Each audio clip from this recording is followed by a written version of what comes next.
Oke, selamat siang Bapak Ibu. Edisi hari ini di Bedah Emiten ya. Tanggal 2 Maret 2021 kita akan membahas satu saham yang mungkin hari akhir-akhir ini sering diperbincangkan ya Sobat Investor ya. Dan semoga ini bisa membantu Sobat Investor yang mungkin lagi dalam proses saham ini dalam watchlist tersendirinya, atau lagi dalam perhatian khususnya untuk saham ini. Ya masih untuk Bedah Emiten ini kita tidak ada untuk ajakan membeli atau menjual. Kita di sini untuk mengecek atau melihat lebih dalam lagi sektor bisnisnya seperti apa, pergerakannya seperti apa, dan lebih komplit lagi lah Bapak Ibu ya, supaya bisa untuk menjadi acuan Bapak Ibu apakah saham ini bisa untuk ditradingkan atau diinvestasikan untuk jangka panjang, atau malah untuk diswingkan nih Sobat Investor. Bersama dengan Bro Gilbert dan ada Pak Fat Aliansa Bediman untuk hari ini di Bedah Emiten. Silakan Bro Gil dan Pak Fat. Baik Rick, selamat pagi Bapak Ibu. Pagi. Hari ini adalah harinya Bedah Emiten. Jadi kita akan bedah emiten perusahaan yang memang beberapa minggu terakhir ini jadi bahan banyak omongan orang-orang lah. Karena dia baru IPO, terus naik, terus sahamnya turun. Wow, turunnya kencang banget. Dan memang beberapa yang saya lihat memang banyak yang bilang bahwa, banyak yang maksudnya gini loh, bukan aja membeli menjual sih, tapi banyak dibahas lah. Banyak dibahas. Jadi seakan-akan orang jadi, oh iya jadi ikutan. Tapi sebenarnya kayak gimana sih fundamentalnya? Karena sebenarnya tadi kan lu sempat tanya kan, ini bisa naik kolesterol apa nggak? Kalau kebanyakan iya. Tetap kebanyakan, kalau kebanyakan jadi iya. Ini adalah dari awal, kalau udah langsung dari halaman. Jadi kalau misalnya Anda tanya apa nama perusahaannya, perusahaan adalah WMUU. Yes, ada WUM di sana. WMUU. Widodo Makmur Unggas. Ayam-ayaman ya. Ya, ayam. Oke. Rogil. Oke Bapak Ibu, jadi hari ini kita akan mengambil tema mengenai perubahan fokus segmen bisnis WMU nih. Kalau misalnya Bapak Ibu berpikir bahwa WMU ini sama dengan yang namanya Java, atau sama dengan Cepin, atau sama dengan Mylindo, ini sebenarnya agak berbeda nih Bapak Ibu. Secara sektor memang sama, tapi secara fokus pada segmen bisnis ini agak berbeda. Nah kalau kita lihat dari lini bisnis dari WMU ini, dia memiliki sebenarnya bisnis yang terintegrasi nih Bapak Ibu. Mulai dari feed mill atau pembuatan pakan ternaknya, mulai dari juga pembenihannya juga, dan juga ada juga bagian untuk peternakan komersial broiler. Kemudian di sana juga mereka ada rumah potong hewan, dan kemudian ada peternakan pembibitan, dan juga ada yang namanya peternakan lapisan nih Bapak Ibu. Nah di sini pelan-pelan. Jadi bisnisnya si WMU ini dia ada peternakan komersial broiler. Jadi ayam-ayam yang gede-gede itu ya. Iya, yang kayak persilangan lah istilahnya kalau boiler. Oke, terus ada pembenihan, berarti dia dari anak ayam sampai jadi gede. Terus ada feed mill nih untuk pakan ternaknya. Ada rumah potongnya.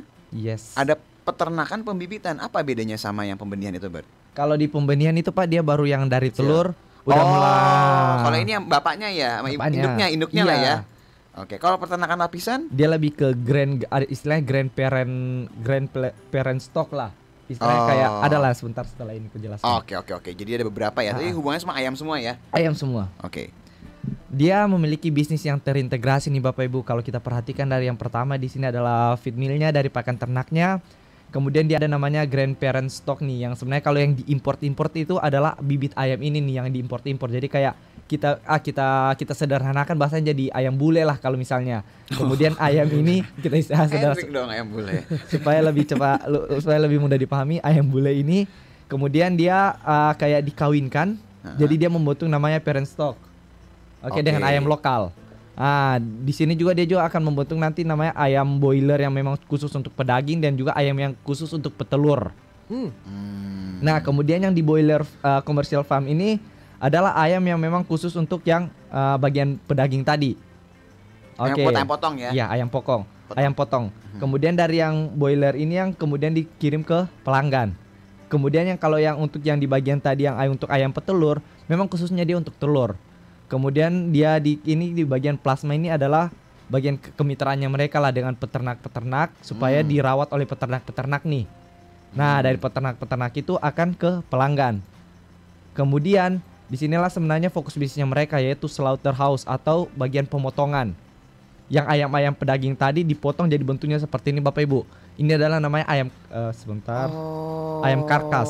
Oke, jadi dia itu nyediain ada yang buat ayam buat kawin silangnya ada, ayam yang dari kecil buat siap dipotong ada, yang jadi broilernya pun juga ada. Yang dari plasma juga ada, tapi semuanya harus dipotong sama dia. Sama dia. Benar. Nah, coba ini. Oke, ini namanya ayam karkas nih yang kalau misalnya kita lihat di pasar-pasar tinggal badannya. Tinggal badan ini namanya adalah ayam karkas. Ini yang disimpan yang bisa ditaruh di kulkas. Kulkas bisa. Ya. Kemudian dari ayam karkas inilah fokus bisnisnya mereka mulai berubah tuh Bapak Ibu. Nah, kalau kita lihat mereka udah mulai mengirim ke satu rumah tangga di bagian sini porsinya 49%, ke hotel restoran, ke industri pengolahan dan juga jasa kesehatan nih. Sebentar Bart. Berarti dia itu nggak ada yang kayak jual kayak chicken nugget itu nggak ada? Nggak ada. Untuk produk olahan nggak ada. Berarti dia iya. Berarti oke, ini bibit disediain, ayam silang disediain. Kalau misalnya mau ada peternak ini semua dia bisa kerjasama, tapi semua harus dipotong sama dia. Jadi dia semuanya dipulingin di dia gitu ya? Sama dia. Baru nanti dari dia itu setelah dipotong baru didistribusikan ke ada rumah tangga, hotel, restoran, catering, industri oke. Oh, Horeca ya. Kemudian kalau kita lihat nih Bapak Ibu, sebenarnya kalau untuk industri dari ayam ini perkembangannya seperti apa? Untuk konsumsi dari unggas ini sebenarnya dari tahun ke tahun memang agak meningkat, walaupun peningkatannya nggak terlalu eksponensial kalau misalnya kita lihat, dan diestimasikan sampai di 2025 ini akan terus meningkat nih.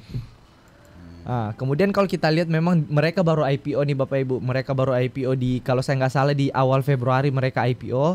Kenapa sih mereka IPO? Cenderungnya kalau misalnya perusahaan IPO selain untuk ekspansi, mereka akan gunakan untuk pembayaran utang nih. Tapi kalau yang saya lihat, yang kita lihat di sini, mereka sebenarnya IPO fokusnya untuk ekspansi. Apakah ini bagus? Jelas ini sangat bagus kalau misalnya kita lihat. Apalagi untuk 74,3% dari IPO ini akan digunakan untuk ekspansi kegiatan produksi. Nah, di sini coba kita jabarkan mengenai porsi-porsinya tadi itu tuh. Ada mulai dari breedingnya, mulai dari layer commercial farmnya, atau pembangunan dari kayak fasilitas hatchery atau kayak penetasan telurnya, dari boiler commercial farmnya, atau yang kayak tadi yang ayam pedaging, dan juga pembangunan fasilitas untuk pemotongan tadi nih, slaughterhouse ini, dan juga untuk pembangunan fasilitas di feed mill. Dan ini Bapak Ibu akan ditargetkan selesai kalau kita lihat maksimal semester 1. Karena yang paling lama di sana adalah Agustus 2001. Jadi September. Yang commercial farm. Iya, September. Kemudian kalau yang kita lihat hanya sekitar 25,7% yang akan digunakan untuk modal kerja. Itu pun hanya untuk pembelian bahan baku feed mill dan juga pembelian ayam boiler komersial untuk slaughterhouse. Karena kalau kita lihat tadi, kalau untuk yang di rumah potongnya mereka, selain kontribusi dari mereka, dari peternak mandiri juga mereka ambil Pak. Oke, tapi marginnya lebih kecil berarti ya kalau slaughterhouse tuh RPA ya berarti ya, rumah potong ayam ya? Rumah potong ayam. Iya, oke. Seru nih, jadi kalau pasar modal tuh selalu ada aja yang baru sekarang kita belajar potongan ayam nih. Yes. Kemudian kalau yang kita lihat mengenai produksinya mereka sebenarnya mereka udah melakukan pembangunan secara bertahap nih sejak 2017 dengan target selesai di 2022. Dan juga di sini ada mengenai dengan tujuannya adalah untuk peningkatan kapasitas produksi nih. Di sini ada beberapa wilayah di mana pabriknya mereka berada nih. Kemudian kalau kita lihat mereka juga sebenarnya melakukan yang namanya perjanjian kemitraan nih Bapak Ibu. Jadi antara perusahaan dengan peternak, di mana perusahaan ini menyediakan bahan-bahan peternakan ayam yang terdiri dari bibit dan juga ada pakan ternak, kemudian membeli ayam hidup dengan harga yang disepakati ke peternak tadi. Sedangkan peternak mereka melakukan pemeliharaan, perawatan dan juga pengembangan nih. Selain dari bagian supply untuk di bagian ayamnya ini, sebenarnya mereka juga bekerja sama dengan mitra-mitra berskala nasional. Fokusnya apa? Untuk menjamin produksi jagung. Karena kalau yang kita tahu produk jagung ini adalah salah satu sumber utama dari bahan bakunya mereka nih untuk pakan ayam. Dan juga dalam mengembangkan kebun jagung melalui mekanisasi, perusahaan bermitra dengan pemilik tanah berskala besar untuk menjamin kebutuhan jagung perseroan. Sebenarnya salah satu langkah ini juga untuk meminimalisir, satu untuk menjamin ketersediaan, kedua supaya impor jagungnya mereka itu kurang. Iya. Gitu. Karena paling ini sih pakan ternak tuh paling besar jagung sama gandum ya. Iya betul. Kedelai. Iya kedelai, soybean. Kemudian kalau kita lihat sebenarnya mereka itu bertumbuh secara eksponensial nih Bapak Ibu. Eksponensial, satu dari hasilnya mereka jelas bertumbuh, utangnya mereka juga mereka udah mulai ada penurunan. Dan kalau kita fokuskan yang di sudut kanan sini Bapak Ibu, penjualannya mereka sejak 2019 sampai di Oktober 2020 itu pertumbuhannya itu eksponensial. Nah sebentar kita akan lihat apa yang membuat pertumbuhannya mereka ini eksponensial. Selain itu juga, selain pertumbuhannya mereka yang eksponensial, marginnya mereka juga ini mulai bertumbuh nih. Dari sebelum margin laba bersih dari sebelumnya 4%, 5% dan sekarang ini 7%. Bapak Ibu harus perhatiin ya, yang sebelah kiri itu DER-nya dia turun karena dia IPO. IPO salah satunya. Jadi rasio utang terhadap ekuitas, jadi kalau kemarin yang ikutan edukasi DER-nya ini turun ya karena memang dia habis IPO, dapat IPO dapat duit, otomatis akan dicatatkan masuk di ekuitas tuh Bapak Ibu. Jadi neracanya itu dicatat sebagai kas, diterima di ekuitasnya dicatat sebagai ada penambahan modal ya. Jadi ini turun karena itu ya. Tapi di sisi yang sebelah kanan kenaikannya, ini yang sebelah kiri itu apa Bert? Yang apa yang 1.900 800 itu apa? Miliar kah atau yang bagian miliar Pak? Miliar, nanti coba ditambahin ya miliar ya. Iya. Oh jadi penjualan dia tahun 2017 di bawah 100 miliar. Yang mana? Nih. Oh iya, di bawah 100 miliar. Nah sekarang dia 900 miliar. 900. Wow.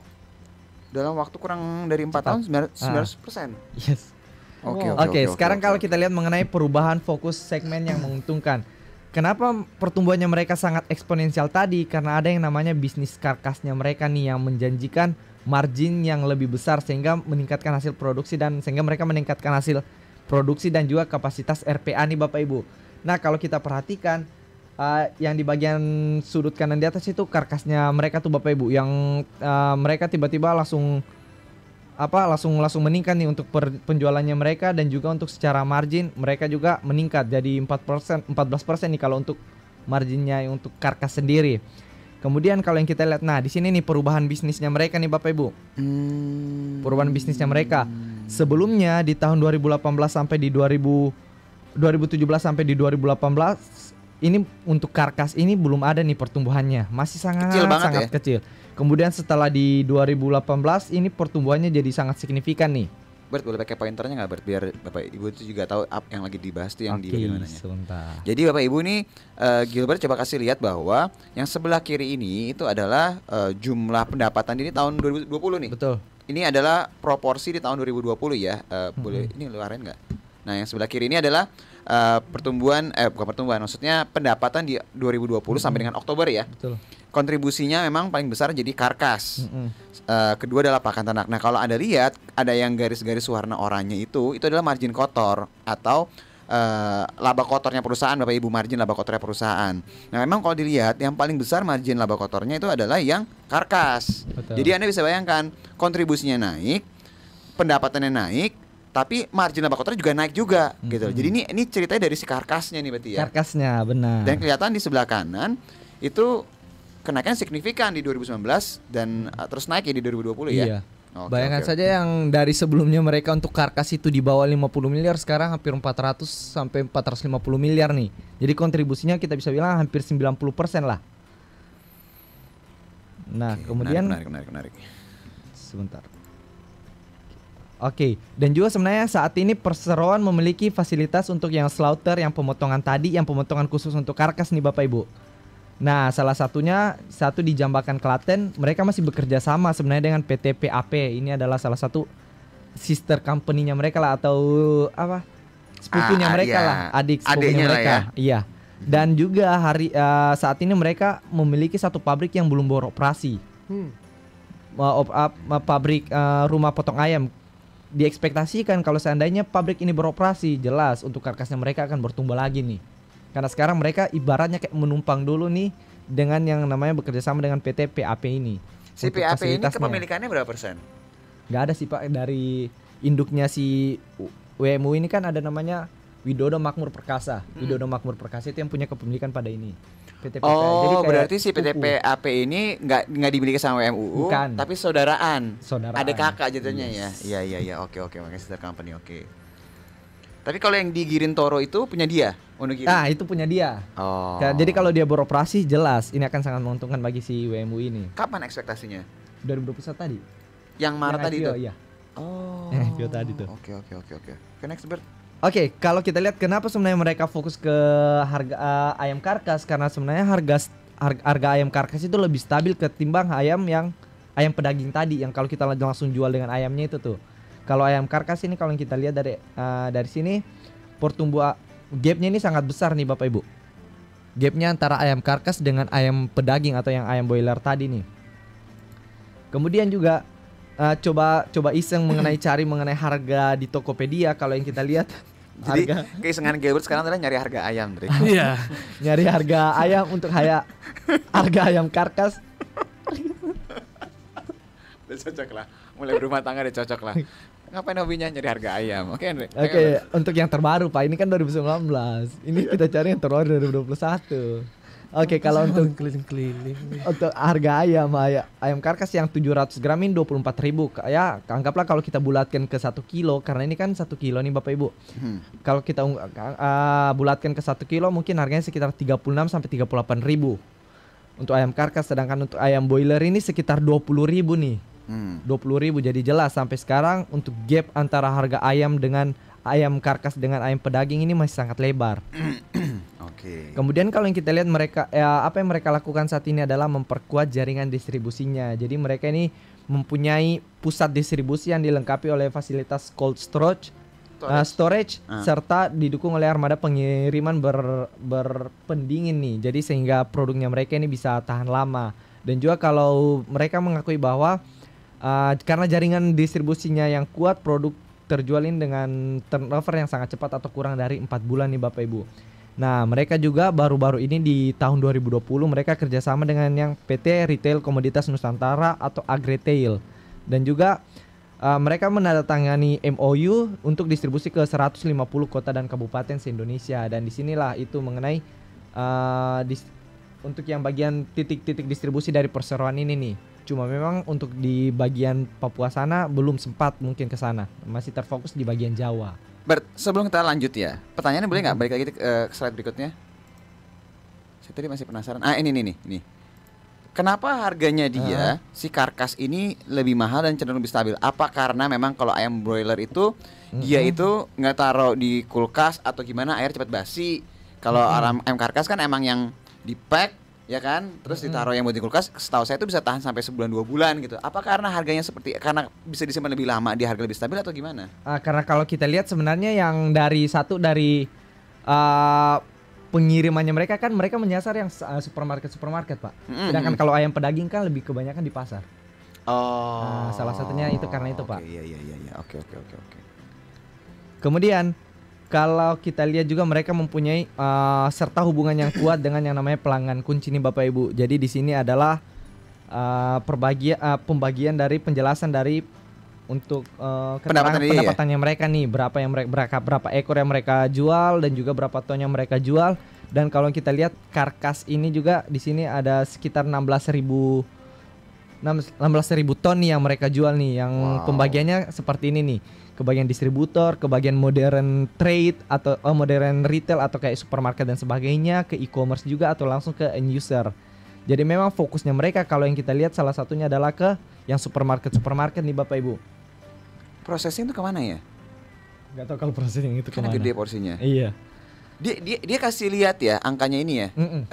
Terbukanya ini ya, terbuka juga berarti ya. Karena biasanya agak susah nyari data kayak gini nih. Oke, dia detail sini. Kemudian yang kalau kita lihat nih Bapak Ibu belakangan ini memang untuk harga ayam itu bisa kita bilang lah oversupply. Kenapa? Karena memang pertumbuhan dari industri perunggasan di sektor hulu atau di bagian mulai dari pembibitan tadi jauh lebih pesat daripada yang dihilir tadi di bagian rumah pemotongan ataupun langsung ke end user. Nah, apa yang akan dilakukan pemerintah terakhir di 2020 itu pemerintah mengeluarkan beberapa kebijakan tuh. Salah satunya adalah pengurangan DOC atau yang apa ayam umur sehari. Ya, DOC. Itu melalui cutting umur 18 hari dan juga penyesuaian setting HE dan juga afkir dini PS. Jadi kayak istilahnya kayak misalnya kayak telur yang akan menetas. Telur yang sudah menetas itu digagalkan ditetaskan kayak gitulah bahasa. Itu normal sih memang, itu normal. Untuk jaga supply sama demand. Supply-nya terjaga. Dan juga hasilnya apa? Hasilnya di sini dijelaskan bahwa pada bulan Oktober harga DOC-nya tadi itu udah mulai stabil dan bahkan naik nih. Kemudian selain itu juga untuk harga live bird-nya tadi atau ayam hidupnya juga sudah mulai agak stabil. Dan bahkan di 2021 minggu pertama tadi udah mulai stabil nih Bapak Ibu, 20.200. Jadi jelas kalau kontribusi dari pemerintah ini sangat berefek lah atas untuk menstabilitaskan mengenai stabilisasi mengenai supply dengan demand dari ayam-ayam ini. Kemudian kalau misalnya kita lihat ada 4 sebenarnya di sini mengenai downside risk-nya. Salah satunya adalah rentan akan oversupply yang sehingga menyebabkan tipisnya margin dan juga sangat bergantung pada kebijakan pemerintah untuk dapat mengontrol stabilitas harga. Kemudian membutuhkan distribusi konsisten untuk menjangkau modern trade, general trade dan lain-lain, juga persaingan usaha yang ketat di antara pemain besar seperti Java, Cepin dan juga Mailindo. Seperti itu. Oke, ini masalah dia oversupply ini, tapi tadi kalau lihat dari beberapa tahun harganya tuh nggak terlalu fluktuatif ya, harga karkasnya ya. Betul. Oke, coba tadi yang resikonya apa, resikonya nggak muncul di situ tadi ya. Sangat bergantung pada kebijakan pemerintah untuk iya. Nah, masalah distribusi nih, Bert. Coba boleh balik nggak ke pendapatan tadi? Karena penting banget, karena ketika dia menaikkan jumlah pemotongan ayamnya, apalagi dia. Nah, sekarang tanya saya gini. Jadi mana yang pendapatan dia, Bert? Yang gambar pendapatan? Yang porsi pendapatan yang apa, ada angka-angkanya tadi tuh yang detail itu? Oh iya, sebentar. Nah, ini dia. Nah, pertanyaan pertama adalah waktu nanti dia rumah potong ayamnya itu mulai beroperasi yang baru, itu kenaikannya berapa persen? Mereka nggak jelaskan tuh, Pak. Mereka nggak jelaskan. Cuma mereka bilang bahwa saat ini mereka belum bisa memenuhi semua kebutuhan. Makanya mereka membangun fasilitas-fasilitas produksi yang terbaru itu tuh. Itu cuma mereka nggak jelaskan kira-kira estimasinya. Kapasitasnya berapa kapasitas rumah potongnya? Tunggu kapasitas. Karena kata kuncinya ada di RPA yang baru itu sih sebenarnya. Kalau saya lihat. Benar. Kalau seandainya dia ternyata RPA-nya itu potongan ayamnya itu bisa sama atau bisa mengikuti lah yang dikerjasama sama PAP itu berarti kontribusi karkasnya bisa naik signifikan. Nah, baru pertanyaan kedua adalah masalah distribusinya. Oke, kalau yang terbaru yang sedang beroperasi nih, kalau yang kita lihat satu ini nih. Ada beberapa kapasitas, salah satunya dari Grand Parent ini ada 400 DOC-nya. Kalau Parent Stock 220.000 DOC-nya juga. Dan juga untuk hatchery-nya ini sekitar 2 juta telurnya. Dan juga di sini nih bagian slaughter-nya nih sekitar 1.500 ekor per jam. Kalau yang sedang beroperasi, kalau yang belum beroperasi mereka belum jelaskan memang, Pak, berapa kapasitas produksinya. Gitu. Oke. 6.500 ton. Oke, per tahun. Yang baru belum ada mereka ya. Belum ada penjelasan dari mereka. Oke. Ini sih. Jadi gini Bapak Ibu. Jadi kalau ngeliat WMU ini mungkin buat Bapak Ibu yang punya posisi atau mungkin yang sudah pernah beli, Anda mungkin bertanya-tanya, wah ini gimana ya, sahamnya turun lagi habis IPO dan segala macam. Jadi memang sebenarnya kalau perusahaan habis IPO itu ya sebenarnya turun seperti ini tuh normal, yang harus kita perhatikan ya. Tapi baik lagi prospeknya tuh gimana? Oh ini kalau ini yang baru mau beroperasi 12.000 ekor. Tadi kan 1.500. Nah ini maksudnya yang gue cari tahu tadi. Ini kan berarti kalau tadi dia berapa tadi? 1.500. Dari sebelumnya 1.500 jadi 12.000 tuh kenaikannya kan luar biasa. Tapi ini kayak pisau bermata dua juga sebenarnya. Kalau nggak terserap. Makanya kalau nggak terserap dia malah bisa oversupply sebenarnya. Makanya pertanyaan berikutnya adalah masalah si distributornya. Tadi. Jadi Bapak Ibu yang punya WMUU atau yang mungkin berpikir mau beli WMUU, satu, kapasitas produksi dia pasti akan naik signifikan dari sisi ayam karkasnya dia. Karena kalau lihat dari RPA-nya itu akan naik signifikan sekali. Dari yang sebelumnya dikerja sama si PT PAP itu, sama nanti dia akan beroperasi yang punya dia baru itu kenaikan akan luar biasa signifikan sekali. Dari data yang dikasih loh ya Bapak Ibu ya, ini dari prospektusnya dia ya. Nah sekarang pertanyaannya adalah distribusinya gimana? Oke, terakhir yang distribusinya. Boleh balik nggak tadi kayak yang PowerPoint yang tadi lo? Sebentar. Bentar, ini dia. Oke. Nah, Kalau untuk satu distribusinya mereka itu mereka udah melakukan kerjasama tuh Pak. Jadi dengan yang namanya Agretail, dia akan mendistribusikan ke 150 kota di kabupaten. Nah kedepannya pasti mereka akan memperluas juga mengenai jaringan distribusi. Karena satu mereka udah dapat bantuan dari Agretail ini nih untuk distribusi. Oke, ini Gitu. coba gue baca yang paling atas ya. Perseroan juga memiliki pusat distribusi yang dilengkapi dengan fasilitas cold storage serta didukung dengan armada pengiriman berpendingin atau river truck. Sehingga produk bisa tahan lama. Meskipun begitu, karena jaringan distribusi perusahaan yang kuat, produk terjual dengan cepat sehingga turnover kurang dari 4 bulan. Berarti bisa tahan lama emang ayamnya ya. Yes. Hal tersebut dapat mendukung perseroan. Oke. Nah, menilai Agretail ini dia udah tanda tangan MOU 150 kota atau kabupaten. Nah, Kabupaten. pertanyaan saya adalah apakah dengan Agretail ini dia baru apa sebelumnya udah? Baru Oh. di Agustus 2020. Oke. Agustus 2020 Pak. Jadi kenaikan rumah potong itu sama dia udah mulai kerjasama dengan beberapa distributor itu harusnya bisa sejalan ya. Harusnya bisa sejalan. Meskipun kalau kita lihat dari sisi pendapatan kan tadi porsinya distributor itu coba porsi distributor ini berapa banyak, Bud? Ini kuncinya di sini sih sebenarnya. Iya, distributor nggak sampai ya 20%-an lah ya, nggak nyampe 25% lah. Karena mereka juga Pak kalau misalnya mereka ke distributor, mereka kayak langsung lepas putus gitu. Jadi kayak langsung jual ke ini distributor yang terserah. Iya, oke. Selain dari distributor mereka juga langsung distribusi sendiri. Oke. Gitu. Oke. Ini kalau misalnya kita lihat sekarang si WMU tuh berapa ya PR-nya ya kalau berdasarkan sekarang ya? Sebentar, coba kita lihat ya. WMUU. Ya, PR dia tuh emang sekarang tuh 41 kali sih Bapak Ibu. Jadi emang kalau berdasarkan laporan keuangan yang sekarang, ini data dari RTI Bapak Ibu ya. Di sini dibilang bahwa PR-nya dia itu adalah 41,5 kali. Nah, cuma pertanyaannya adalah apakah mahal apa enggak? Cuma kalau kita lihat, misalnya kita bandingin, kita ambil contoh lah kayak Cepin ya. Cepin itu PR-nya 33 kali. Memang kalau dilihat, si WMU mahal banget ya 41 kali. Tapi kalau dengar dari penjelasan dari Gilbert tadi, dengan margin dia yang lebih tergolong lebih besar ya, Cepin itu marginnya Cepin itu kecil soalnya, nggak sebesar dia maksudnya dari ayam karkasnya ya, karena ayam karkasnya. Jadi gross profit marginnya itu nggak sebesar si WMU kalau saya lihat ya. Jadi valuasi dia akan menjadi normal ketika dia memang lebih tinggi dibandingkan si Cepin sih sebenarnya. Nah dengan kenaikan produksi tadi, otomatis bisa naikin pendapatan dia sebenarnya. Betul. Jadi sebenarnya yang Bapak Ibu harus perhatikan adalah satu, gimana nanti implementasi pabrik yang baru rumah potong ayamnya itu dia. Yang kedua, distribusinya itu seperti apa, bisa nyerap atau enggak. Dan ketiga, ini menjelang puasa nih, jadi harusnya permintaan untuk ayam yang seperti ayam karkas ini karena disimpan kan ya. Betul. Harusnya sih ada peningkatan Bapak Ibu dari si daya beli masyarakat. Dan kalau kita lihat yang keempat, itu adalah insentif pemerintah mengenai Horeca tadi. Jadi hotel, restoran segala macam kan dapat insentif tuh, jadi mulai bisa beroperasi lagi. Pasti permintaan dari Horeca itu akan meningkat sih di 2021. Itu sih kok tambahan dari saya sih. Oke. Gitu Hendrik. Thank you for loving me. Terima kasih buat infonya. Nah, buat sobat investor ya, hari ini untuk WMUU sudah ketebak ya. Ayamnya seperti apa, Bisnisnya Prospeknya seperti apa, prospeknya seperti apa. Apakah ini akan menjadi pesaing bisnisnya Java atau Cepin jangka lama ya Bapak Ibu ya, bukan jangka sekarang? Akankah itu terjadi?